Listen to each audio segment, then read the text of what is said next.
It's one. Action.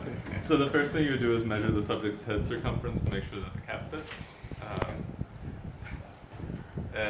Yeah, actually, do you mind? Can you still see if you take your glasses off? I can't, but that's totally fine. Okay, and once we get you set up, you can put your glasses back on. The other things to keep in mind are to keep the cap straight. So some people like to measure. We'll just do it visually right now. So what you would look at is the CZ electrode, that's the vertex electrode, and the FPZ. So all the Z electrodes are in a line down the middle of the cap, and you want those in the middle of your head. So if we were measuring, we would go from ear to ear, and then from nasine to inion, and find the intersection of those two lines, and that's where CZ should go. CZ is in the middle, CZ the is in the very middle. middle. CZ is the vertex. So we're not doing the measuring right now. Right. It's really easy to see. Actually, I don't think I have a tape measure with me, but it's kind of an optional step. You know. So we'll put the cap on. So FZ goes right over the nose, needs to be centered. And then we'll pull the cap on. It's actually fitting, right? But for me, it's not. It is a It doesn't work with me. I'm sure. All right, and then we'll check. So once we put gel on the cap, you can't move it around because the gel will smear. So we need to make sure that it's in a good position. So that looks good. The midline looks right in the midline. So I think we're set. And I'll put the chin strap on. And does that feel tight? And so for the measuring is from inion to the back and right, and so you do that before you put the cap on, and then kind of and make sure that that this is at that point. So you would put this in that point, and then kind of peel the cap over her head. Oh, okay, and just to make sure, so that's the inion there. That's nasine. Nasine. And the inion is this point in the back of your scalp. So if you feel the back of your head, it's the bump, and so it's the base of that bump. Okay. Do you think that the hair is resistive? Yeah. Yeah. So That's a question. So the idea here is that when we apply the gel, we want to build a bridge of gel between the scalp and the electrode. So as long as we have that conductive pad, we should have no problems. Yeah. And for the side, you take it from the ear or what? To find here, yeah. So you're just looking for the center. So you go from tragus to tragus. Okay. Or really any same point on each ear. Okay. All right. So now we'll connect to the amplifier. So it's a high density connector, and we'll plug into EEG1. The amplifier you have is 32 channels, so it only has one EEG input. So simple enough there. And now we'll go ahead and get the software set up. So I got my glasses for this. yeah. Oh yeah, you can put your glasses back on. Yeah, that's totally fine. Ask for your software person, so you should take care. Okay. Okay. So step one is so can you start from like starting the software as in it's the first. Okay, so this is the Ego software. Okay. So we'll open it up. It takes a second to open.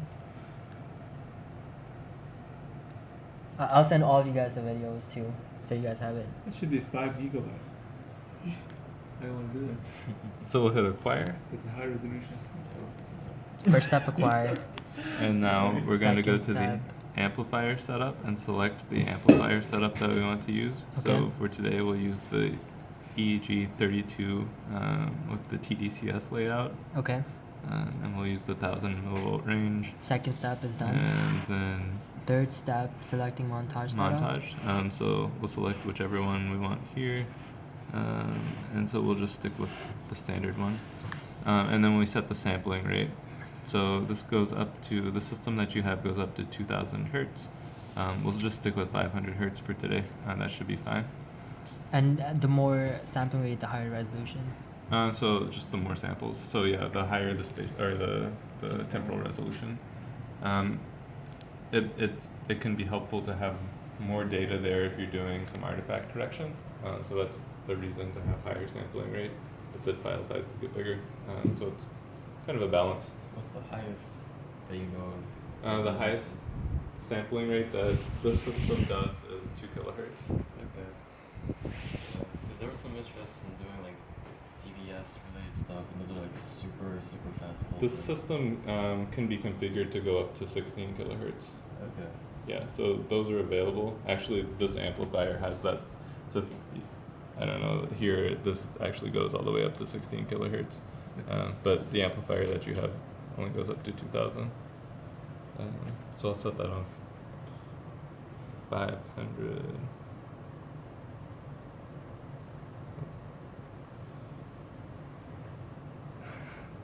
Using a touch screen without being exactly in front of it is tricky. Oh, that's good enough. Okay. And then the next step is to add a subject. Okay. So we will say new subject. And your name. I'm sorry, I didn't. Type it. Yeah. It's hard to spell, so.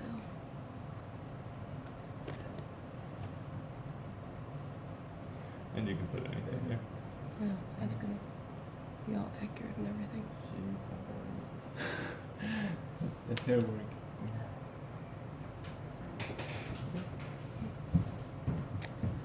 Close enough. And so we'll just hit create. And so now that adds you here to the subject list, and you're selected, and there's nothing here because we haven't done any recordings with you yet.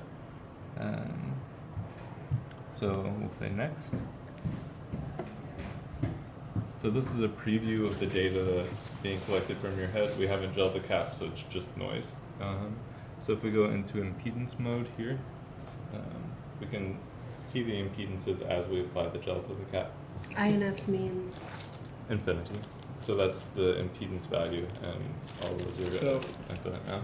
Can you control the data from here directly? I mean, noises. Can There are you- many distractions for data analysis. Yeah, so here we can just acquire, review, and export. You have the ability to. Okay. Yeah. And then to actually do the analysis, you would use an external software package. So this is the gel. We'll just fill a syringe with gel. And I want to have some tissues around.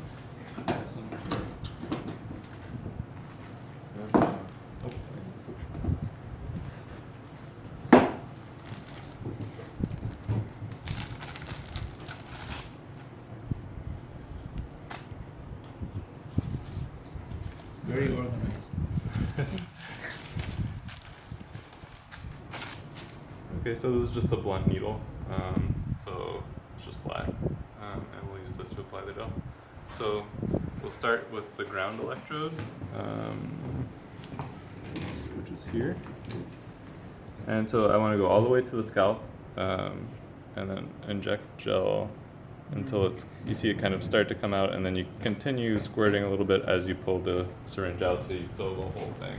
So, I was gonna ask you how much gel do we actually apply to? Yeah, you kind of have to do it to get a feel for it, and I'll let you guys try.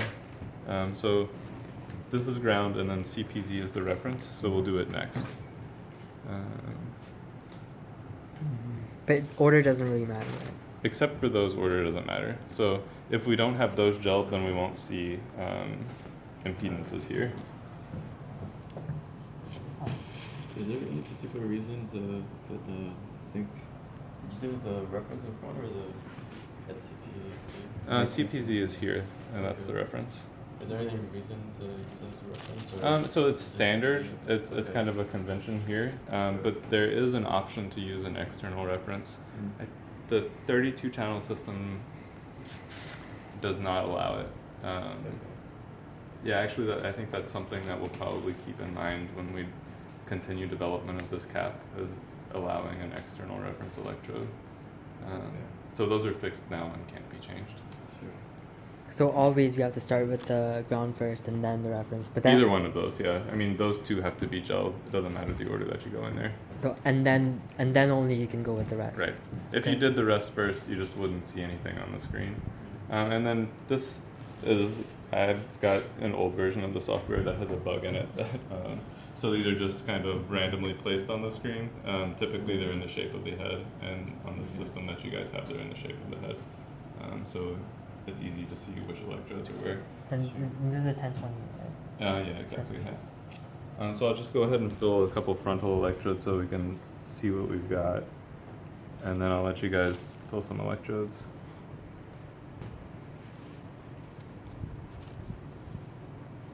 Is the goal to get all the impedances in the green zone, Exactly, or is yeah. this? And so right now it's set up so that below 50 is green.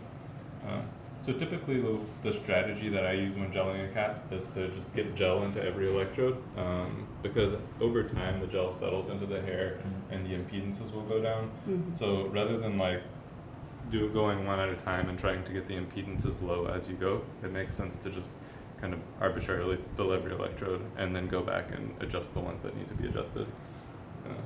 Would you guys like to try filling some electrodes? And so here we need the goal afterwards. The goal is to get everything in green. Yeah, exactly. Okay. And right now it's not in green, so we'll have to go back to every one.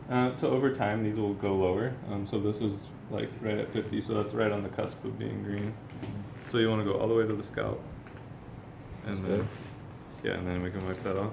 So let's try another one. How do you know that? So are you going until you feel? I think there might be some air in there. Is there a way to know that you filled it up correctly? So just from the impede. So I think you need to go farther in. So push it all the way in. There you go. There you go. Exactly. You want to try?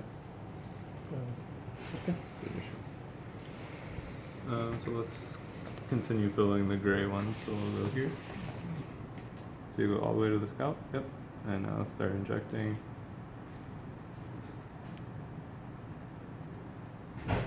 There we go. And now slowly pull out while continuing to. There you go. Perfect. And then we'll wipe that off. Overfill it, because then gel will spill out all over her scalp, and then we'll be recording from a much bigger area than you intend to. And it's especially important if you're doing TDCS as well, because you don't want to bridge between the recording electrode and the stimulating electrode, because then you won't be recording anything, then you'll just be recording the stimulation. Want to give it a try? Yeah, sure.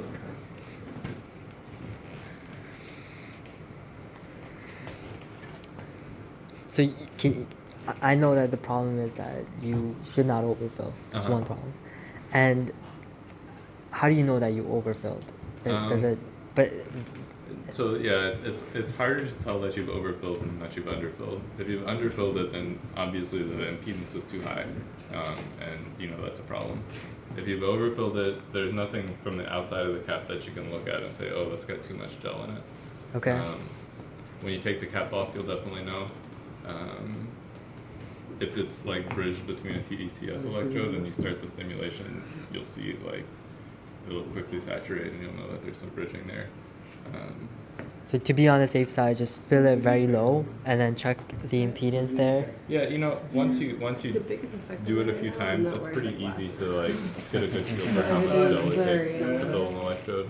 Also, when we take the cap off, you'll be able to see if there's a ton of gel spilled out of the cup, Okay. and then you'll know, oh, I used a little bit too much gel there. And with some practice, you'll be able to. I don't know my number. So, let's say you did. So he's doing one, and can we check on there to see? Hey, that's perfect. Yeah. So the trick though is that it won't be perfect right away, because it takes a little bit of time for the gel to settle in. So what we'll do is gel them all and then go back and look at them. Okay. But I know that the green is definitely the best on it. So initially it won't be green and will be high impedance. Right. But around how much high do you think it's okay? And then later on it'll just settle in. Yeah, so the amplifier has a really high input impedance. It's in the mega ohm range. And so I guess like classically people like to have the impedances below 5 or below 10. That's really not necessary at all. I think below, I think this is set to turn green below 25, and even like below 40 is probably okay. Yeah. Oh, 20 is, I guess we set on below 20 is turning green. Mr. Pannery? Is the lowest the impedances are? I'm sorry? Is the lowest the impedances are? Dr. Dennis. The more accurate. Exactly. Yeah, so the less noise will pick up, and the thinner the signals will be. Okay. If there's gel in there, we need to reposition it until it's in a. Do you know how much is the resistivity of the gel? I don't know a number, but very low. There is. Well, sure, there's resistivity, yes. Okay. But it's a low number. So yeah, so we can just start working our way through.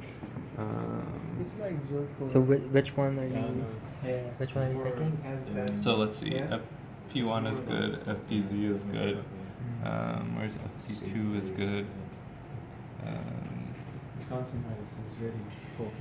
Ground is 30 right now. So if I go and I'm just gonna put this in and kind of twist it.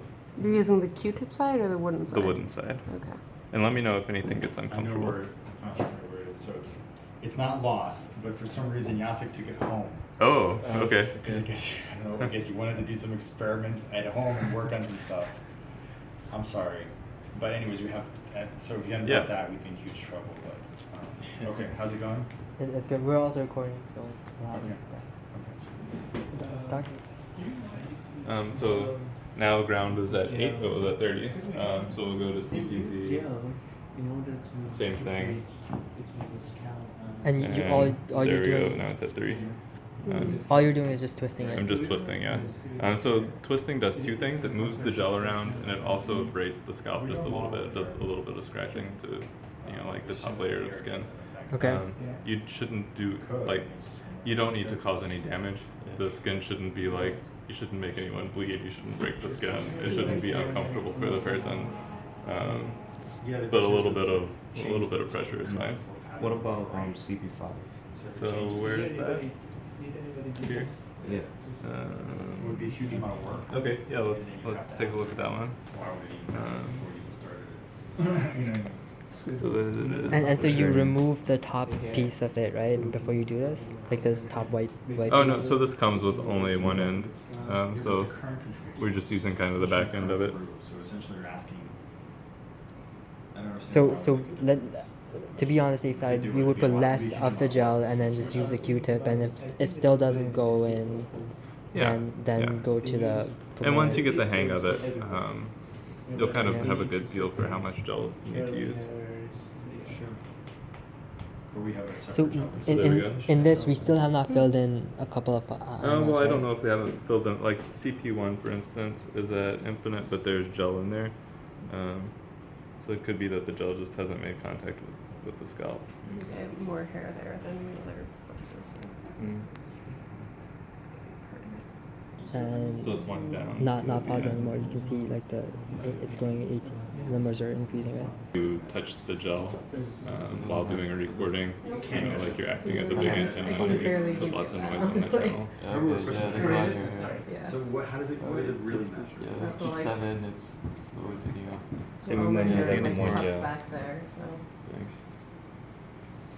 Started the recording. We haven't Was that started just recording. because I moved my hand?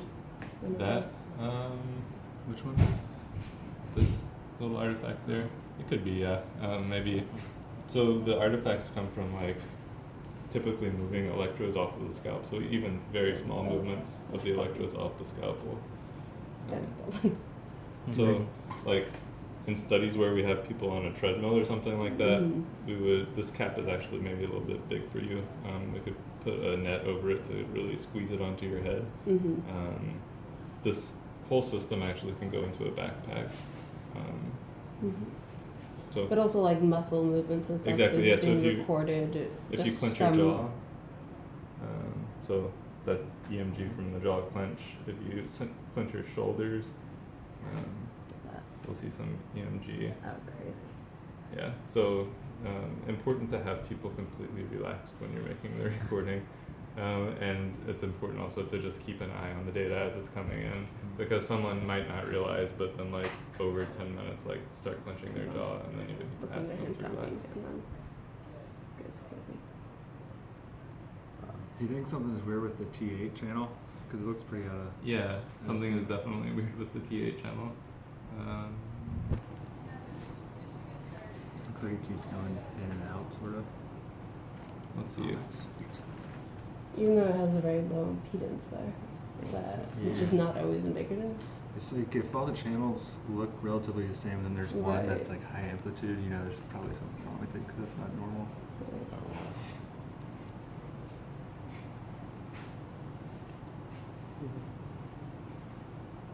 It's recording right now. So things during recording that are interesting that you might need to do are these annotations. And I can show you how to set these up, but there's a list here of 7 annotations. And so they each have a label. You can set those labels up. And so if, for instance, I want to say start stim at 0.5 milliamps, that's what it says. And we take the annotation while we're recording. Yeah, so if I just, so this is number 1, so if I just press 1 here, it drops this annotation that says start stim 0.5 milliamps, and that'll be saved with the data, so that when you're doing your analysis in our software, or it's kind of in a standard format. So if you're doing it in like MATLAB, you'd be able to have that tag still. Thanks. Yeah. Any questions?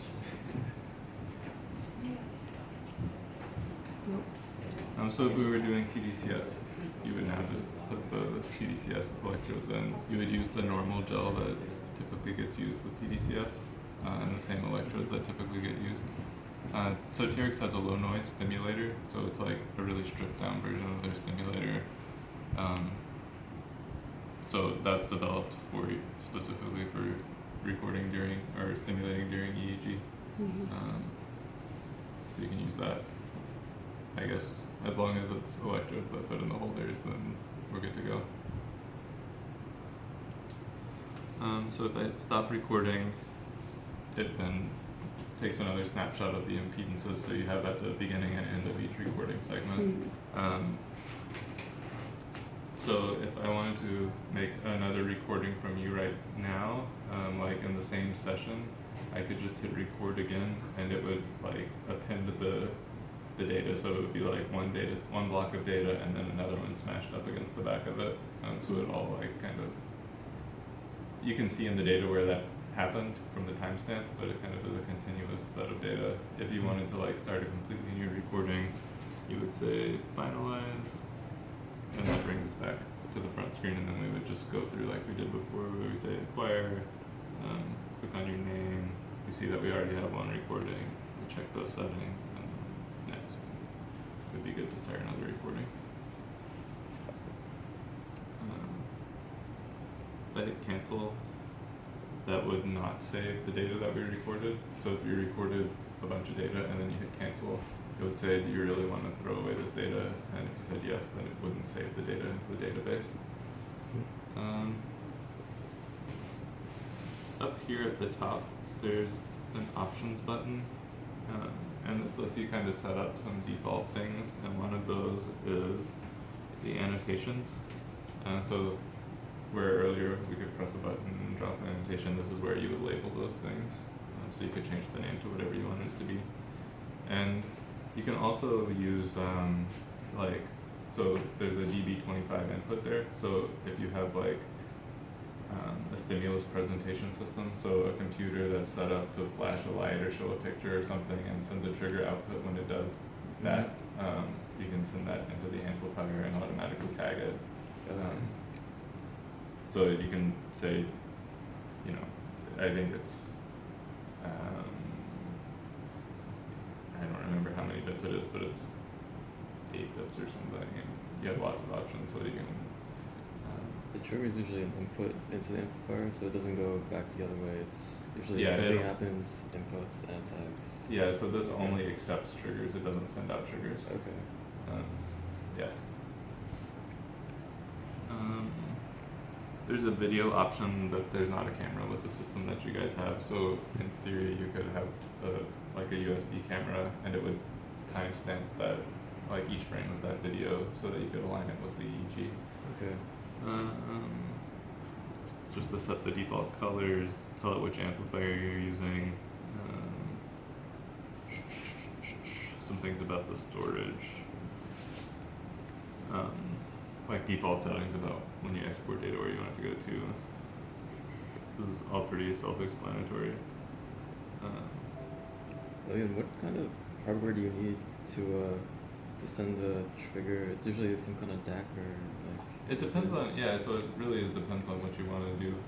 So there's like a software package called Presentation that is pretty popular, and it's for like displaying like, pictures and like, text on a computer screen. Okay. And it sends triggers out through the parallel port on the computer.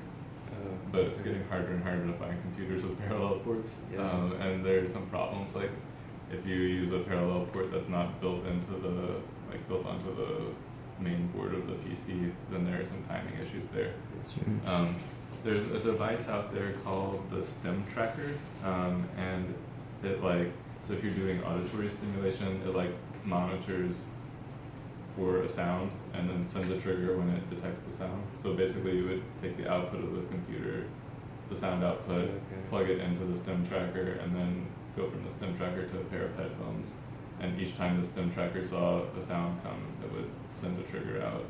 And I think that also uses DB25. Okay. So those connectors look like this. So a lot of these devices, they're like custom built for like EEG, like stimulation, presentation, that kind of thing. Yeah, yeah. Okay. So presentation gets used a lot in fMRI and EEG studies. Okay. So the way it works is that this plugs into the trigger input, and then you would have like a parallel cable that would go from a computer to this. Okay. Or I think we have, like, you can get push buttons that go to that. I don't have one with me, I guess. But if you just like wanted to like have a simple note that you dropped whenever you wanted to, you could just press a button. There's like a button Okay. with a rubber ground. And then there's an adapter from that to BNC. So this could just plug in here, and if you had a device that had like a BNC trigger output, you could just plug it in directly there. Sure. And I think this is trigger channel 1, so it would, whatever you named number 1 in that setup would be what would get labeled each time the trigger was delivered there. Sure. Anything else? Like on the recording side? Seems pretty straightforward, honestly. Okay. Yeah. Is there like a time or something, like do the gels dry out after a certain point? Or Yeah, that's a good question. This cap doesn't dry out very quickly. So I've personally worn the cap for like 6 to 8 hours and not had any problems. Okay. We have people who use it for sleep studies for 8 hours and it's fine. Okay. So yeah, it's really not a problem. I mean, if you would want to check the impedances, if you're doing a really long study, you want to check the impedances maybe every hour or something. Okay. Would you have to like shut down if you need to add more gel, or can you just like do that while the recording's going? Yeah, like while you're making a recording, you would definitely see an artifact when you put the syringe into the electrode. You could do it, but I think it makes more sense to go into impedance check mode so you can see the impedance as you're doing it. But they're really very stable. Once you get it set up, it's pretty solid. Okay. If we look at the review and export function, so this is the same database setup as the recording side. So here, so this is the session that we just recorded. So if I say review,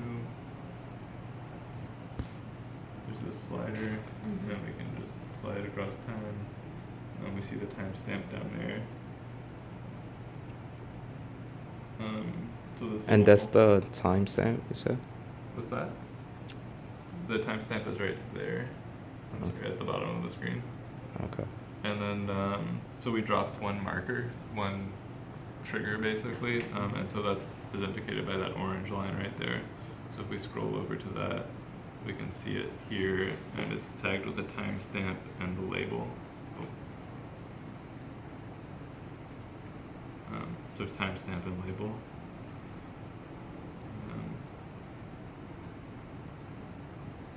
So we can do basic things like filtering here.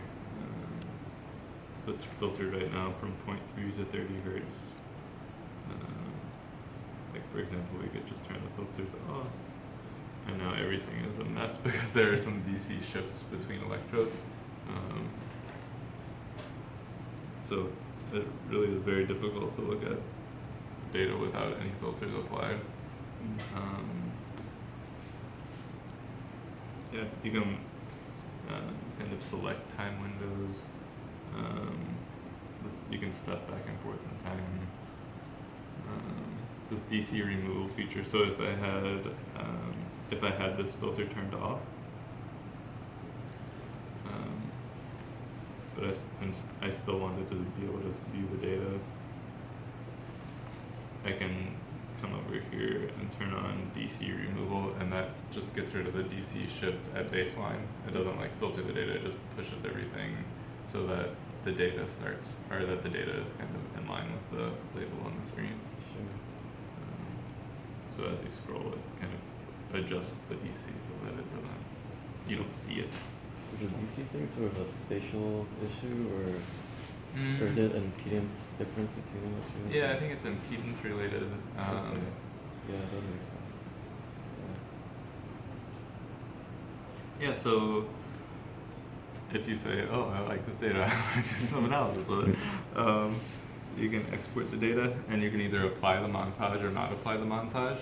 So the thing to consider there is, so the montage has some filters in the montage. So when we set that up, we probably said that we wanted a filter from 0.3 to 30 hertz or something, and maybe also a notch filter. But if you wanted to export this data for analysis and you didn't want those filters applied, if you wanted to do your own filtering later, you would not select apply montage. So you just hit export, give it a name and the location, and it sends the data out. There are a few formats. So eProbe is the format for our own analysis software. This NeuroScan format is the format to use if you want to do analysis like in MATLAB.